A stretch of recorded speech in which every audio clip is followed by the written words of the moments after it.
오늘 하나님께서 우리에게 주신 말씀은 요한계시록 4장 1절부터 4절까지의 말씀입니다.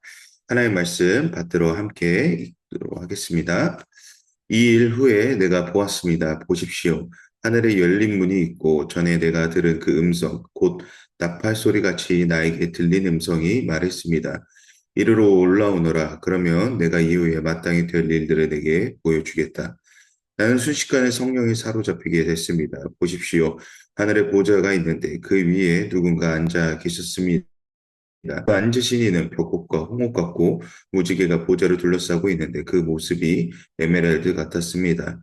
또 보좌 둘레에는 24개의 보좌가 있고 그 보좌에는 24명의 장로가 흰 옷을 입고 머리에 금 면류관을 쓰고 앉아 있었습니다. 아멘. 오늘 함께 계시록 4장을 나눕니다. 앞서 1장 3장을 먼저 정리하면 이 일곱 교회들의 이야기를 나열하면서 그 각 교회마다의 이 강점과 약점을 이제 밝혔습니다. 이는 각 교회를 향한 어떠한 서로 평가하기 위함이 아니라 로마 시대 때 각 교회가 겪고 있는 이 고난 앞에 경고히 서 나가야 함을 이제 가르치기 위해서라는 것이죠. 계속되는 이 박해 속에서 이 그들이 겪고 있는 그 어려움 속에서 우리가 경고히 서 나가야 된다라는 것을 사실 알리기 위함이죠. 분명히 예수 그리스도의 이 십자가 사건으로 복음이 완전히 승리했고, 그럼에도 여전히 교회를 향한 박해와 거짓된 가르침, 물질적 이런 풍요와 이 문화적 여러 유혹들이 선행되는데, 이런 것이 마치 십자가의 사건이, 예수 그리스도의 죽음과 부활 사건이 마치 약화된 것처럼 실패된 것처럼 보일 때, 이것이 아니라 이미 우리는 승리하였고 왜 이러한 이 유혹과 어려움에 넘어지는가라는 이 질문 가운데 예수 그리스도의 십자가의 승리가 넘어지고 실패한 것이 아니라, 복음의 약화가 된 것이 아니라 이미 패배한 사단이 마치 최후의 발화가 하는 것이라고 결국 이야기를 한다라는 것입니다. 그러한 승리의 사실을 또 알 수 있는 것은 무엇입니까? 사도행전 16장을 보면 바울이 감옥에 갇혀 있는 상황이 나오죠. 간수장에게 복음을 전달했고 그 집이 구원을 누리는 상황이 나옵니다. 이 복음의 전파 소식을 들은, 그러니까 바울이 감옥에서까지도 이 복음이 전파되고 이 전파로 인하여 믿게 되는 결과를, 소식을 누군가 듣게 되고, 이 소식을 듣는 자들은 도전을 얻기도 하지만 반면에는 시기한 이들도 있었습니다. 그들은 이제 바울을 시기함으로 복음을 더욱 오히려 요란하게 막 전하면서 로마 당국이 이 복음이 결국 사회 혼란을 가중시킨다라는 명목하에 바울의 이 사형 집행을 속히 진행할 것이라고 하나입니다. 이 내용이 바로 또 빌립보서에서 나오죠. 빌립보서에서 바울이 근데 이야기를 하는 것은 무엇입니까? 오히려 이 복음의 요란함이 복음의 확장을 이뤘다는 것에 대해서 본인이 기쁘다라는 것이죠. 즉, 잘못된 방법처럼 보일지 몰라도 하나님의 인도하심이 계속되고 있다라는 것을 말하고 있다라는 것입니다. 이와 마찬가지로 하나님의 신실하신 계획하심과 이미 하나님의 신실하신 계획함에서 승리하심이 오늘 우리에게 있다라는 것입니다. 그렇기에 주신 사명과 목적을 포기하지 말라고 요한은 말하고 있는 것이죠. 이어 오늘 함께 나누는 4장에서 요한은 성령의 감동하심에 따라 이 감동하심 통해 하늘 보좌의 환상에 대해 기록하고 있습니다. 요한은 자신이 경험한 하늘 보좌의 경험을 통해 하나님의 승리하심이 이미 실현되고 있으며 또 하나님의 온전하신 계획에 따라 이 나아가고 있다라는 것을 오늘 본문을 통해서 전하고 있습니다. 함께 1, 2절을 다시 한번 보도록 하겠습니다. 이 일 후에 내가 보았습니다. 보십시오. 하늘에 열린 문이 있고 전에 내가 들은 그 음성, 곧 나팔 소리같이 나에게 들린 음성이 말했습니다. 이리로 올라오너라. 그러면 내가 이후에 마땅히 될 일들을 내게 보여주겠다. 나는 순식간에 성령에 사로잡히게 됐습니다. 보십시오. 하늘 보좌가 있는데 그 위에 누군가 앉아 계셨습니다. 교회를 향한 메시지 전달로 요한은 성령의 이끌리심에 따라 하늘 보좌를 경험하게 됩니다. 성령께서는 요한에게 이후에 마땅히 될 일들을 보여주겠다라고 말씀하십니다. 그리고 바라본 것은 하늘 보좌였죠. 이것은 무슨 말입니까? 하늘에 누가 앉아 있다라는 것입니까? 하나님이 앉아 계시다라는 것입니다. 사단이 앉아 있는 것이 아니라 영원한 승리 되시는 하나님께서 앉아 계시다라는 것이요. 다시 말해, 이미 하나님께서 승리의 그 자리에 앉아 계신다라는 것입니다. 그렇다는 것은 무엇입니까? 이미 하나님께서 승리하셨다라는 것을 명확하게 보여준다라는 것이죠. 그 하늘 보좌의 말입니다. 그렇습니다. 우리는 이미 승리한 길을 걸어가고 있음을 알아야 합니다. 승리했다는 것은 무엇입니까? 결말이 정해졌다라는 전쟁의 승패가 이미 결정되었다라는 것입니다. 세상의 악함을 볼 때마다 하나님 나라가 패배한 것처럼 판단되는 것이 아니라 이미 하나님의 놀라우신 계획하심에 따라 하나님 나라가 여전히 실현되가 있고 하나님의 신실하신 언약 계획 속에서 이 나라가 계속해서 곧 확장되고 이루어 임재하실 하나님에 대한 그 기대가 있다라는 것입니다. 그렇습니다. 우리는 이미 승리한 길을 걸어가고 있습니다. 당장 앞에 보이는 길이 마치 험하고 멀지라도 그 길은 이미 하나님께서 승리하신 길입니다. 그러므로 우리는 오늘날 그리스도인으로 살아가는 것이 여전히 부끄럽지 않습니다. 그러나 오늘 종종 우리의 삶을 돌아볼 때에 후회가 남는 경우가 있죠. 마치 이 세상의 여러 가지 고난과 핍박 속에서 스스로 넘어질 때마다 여러 가지 마음의 어려움들이 남는다라는 것입니다. 그렇다면 우리는 어떻게 너무나 마치 멀리 보이는 이 승리에게 가까워 보이지 않은 이 승리의 길 가운데서 우리는 이 믿음의 길을 어떻게 해서 계속해서 걸어 나아갈 수 있을까 합니다. 본문 2절에서 이야기를 하죠. 요한은 순식간에 성령에 사로잡히게 되고 그리고 하늘 보좌를 봤다고 기록하고 있습니다. 오늘 우리의 시선 또한 성령의 이끌리심을 보며 살아갈 때에 승리의 길을 보게 된다라는 것입니다. 성령에 사로잡혀야 한다라는 거예요. 성령의 이끌리심을 받을 때에 우리는 하늘 보좌를 보게 된다라는 것입니다. 오늘 내 시선이 이미 승리하신 주님 계신 곳을 바라봐야 된다라는 것입니다. 아래로 향하는 것이 아니라 위에 계신 하늘에 계신 아버지를 봐야 한다라는 것입니다.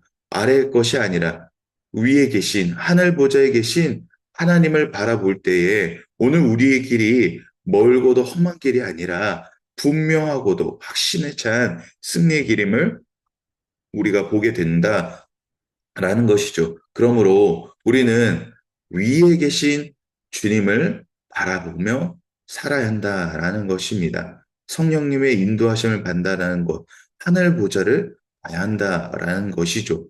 그러므로 우리는 간구해야 할 줄 믿습니다. 성령님께 내 눈을 하늘 보좌로 하나님 옮겨 주시옵소서. 성령님의 인도하심을 내가 구합니다. 하나님, 내가 아래의 것을 보는 것이 아니라 하늘에 계신 하나님을 바라봄으로 하나님, 내가 승리의 길을 걸어가고 있습니다. 내가 믿음의 길을 내가 주님과 함께 걸어가고 있습니다라고 우리가 고백하게 된다라는 것이죠. 그것이 누구의 이끌리심으로 인하여 본다는 것입니까?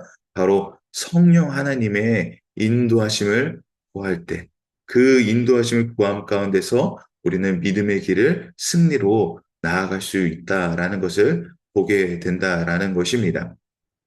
계속해서 3, 4절을 보면 그 앉으신 이는 병옥과 홍옥 같고 무지개가 보좌를 둘러싸고 있는데 그 모습이 에메랄드가 같았습니다라고 3절에서 이렇게 묘사하고 있습니다.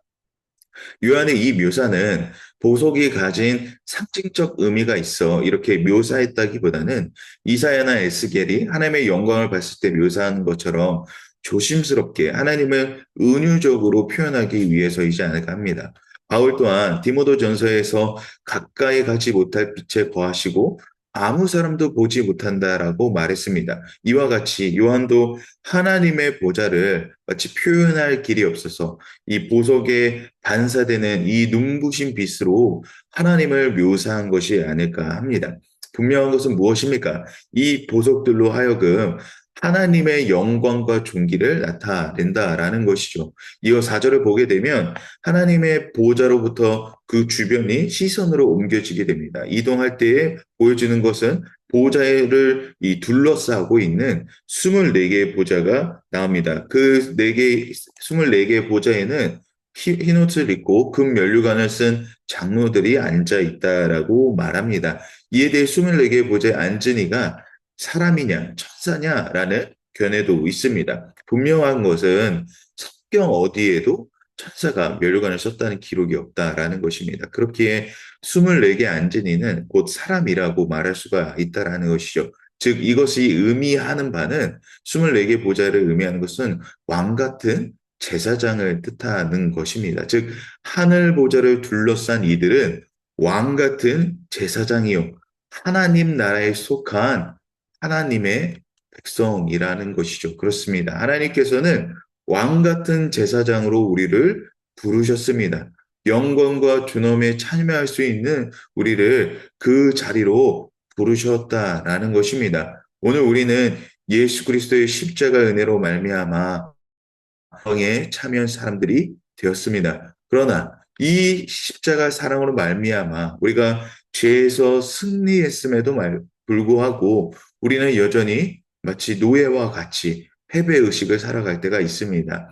왜 그렇습니까? 왕 같은 제사장이 되었다라는 이 신분 변화를 우리 스스로가 인정하지 못하였기 때문이죠. 마치 옛 관습에 묶여 있는 것처럼 말입니다. 여러분, 이 자리는 결국 누가 주셨습니까? 내가 이 자리를 쟁취한 것입니까? 아니죠. 십자가의 사랑으로 말미암아 우리는 이 자리가 주어졌음을 우리가 믿기 때문에 우리에게 주어졌음을 우리가 알고 있습니다. 즉, 내가 인정하는 것이 아닙니다. 주님께서 나 인정하심으로 주셨다라는 것이죠. 그러므로 내가 주님을 인정하는 것, 이것이 우리가 곧 하늘 보좌로 향하게 된다라는 것을 오늘 본문을 통해서 보게 되는 것입니다. 우리의 눈이 하늘 보좌로 향하여 성령님의 이끌리심을 통하여 하늘 보좌게 된다, 보좌를 본다라는 것은 내 힘으로 승리의 길을 걸어갈 수 있는 것을 결국 이야기하는 것이 아니라 주님과 함께함으로 성령의 이끌리심을 통해 내 눈이 늘 주님을 향해 갔을 때 이것이 바로 우리가 믿음의 길을 온전히 걸어갈 수 있는 능력과 힘이 된다라는 것을 곧 이야기를 하는 것이죠. 결국 무엇을 말합니까? 주님을 인정해야 한다라는 것입니다. 오늘 내 안에 계신 주님을 인정함으로 내 안에 계신 주님께 우리가 말함으로 하나님 오늘도 내가 나의 마음의 눈으로 보는 것이 아니라 하늘에 계신 우리의 하나님의 이름으로 하나님 보기 원합니다. 하나님 그 하늘 보좌의 승리하심으로 하나님 내가 걸어가기 원합니다. 라는 그 고백이 오늘 우리 가운데 있어야 된다라는 것이죠. 그럴 때에 우리는 이미 승리하신 주님으로부터 그 믿음의 걸음을 나아갈 수 있다라는 이 담대함이 거기로부터 온다라는 것을 보게 된다라는 것입니다. 결국 내 주님이 빛이시기에 그 빛이 나에게 마치 반사가 되어 그 길을 비추게 된다라는 것입니다. 사랑하는 성도 여러분, 그러므로 우리가 봐야 할 것은 무엇입니까? 온전히 승리하신 주님, 곧 하늘 보좌로 이끄시는 주님 앞에 우리의 시선을 옮김으로 우리의 시선 가운데서 하나님께서 인도하신다라는 것을 주님과 함께 보게 되는 것이 우리의 삶 가운데서 너무너무나 중요하다라는 것을 우리가 함께 볼 수가 있습니다. 그러므로 하나님과 함께하는 것, 하나님과 동행하는 것은 내가 하는 것이 아니라 주님을 인정함으로 우리의 삶 가운데서 나아가야 된다는 것을 우리가 잊지 않아야 할 것입니다.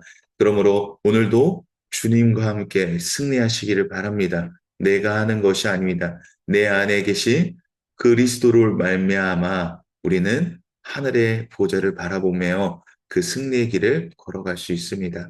오늘 나와 함께 하시는 주님, 그 이미 승리하신 주님과 함께 승리하시는 우리 모두가 되기를 주님의 이름으로 축복합니다.